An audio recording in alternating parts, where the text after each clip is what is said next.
Lu tahu nggak cuy? Eropa tuh kaget cuy waktu dikirimin jam mekanik otomatis oleh Khalifah Islam. Nah mereka pikir tuh itu sihir cuy.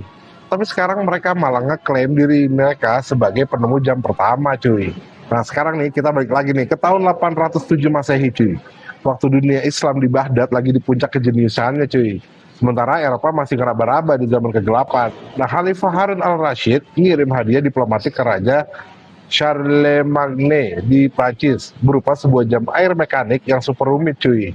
Nah jam ini nih terbuat dari kuningan murni dan punya mekanisme bola-bola logam yang jatuh ke mangkok setiap jam buat bunyiin lonceng. Nah yang bikin orang Perancis melongo, ada 12 pintu kecil yang bakal kebuka dan ngeluarin robot satria berkuda di setiap pergantian jam cuy. Nah teknologi ini bener-bener kayak science fiction cuy buat orang Eropa yang saat itu bahkan belum punya konsep mesin otomatis sama sekali.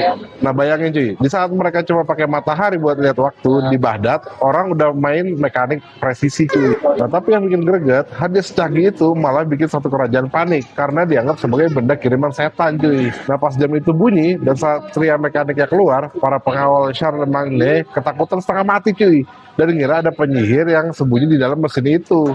Nah mereka tuh hampir aja cuy hancurin mahakarya ini cuma karena nalar mereka nggak sampai buat pahamin cara kerjanya pakai logika cuy. Nah masalahnya sekarang buku sejarah sekolah sering banget bilang kalau jam mekanik itu baru ditemukan di Italia sekitar abad ke-13 atau 14. Nah ini tuh jelas-jelas penghapusan sejarah secara provokatif cuy. Karena 500 tahun sebelumnya, insinyur muslim udah bikin jam otomatis yang jauh lebih mahir cuy. Nah Italia cuma nemuin ulang atau nerusin teknologi yang akarnya udah mateng di Baghdad dan Andalusia. Nah jam Harun al-Rashid adalah penemuan yang terlalu berbahaya cuy bagi dicatat sejarah sebagai pionir mesin. Karena faktanya dia ngebuktiin kalau peradaban Islam udah hidup di masa depan cuy. Sementara Barat masih terjebak pemikiran tahayul cuy. Nah penemuan ini adalah tamparan buat narasi yang bilang kalau kemajuan teknologi itu murni berasal dari Eropa.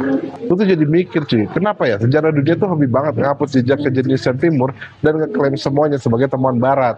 Nah menurut lo nih, perlu nggak sih buku sejarah dunia direvisi soal siapa penemu jam mekanik sebenarnya cuy?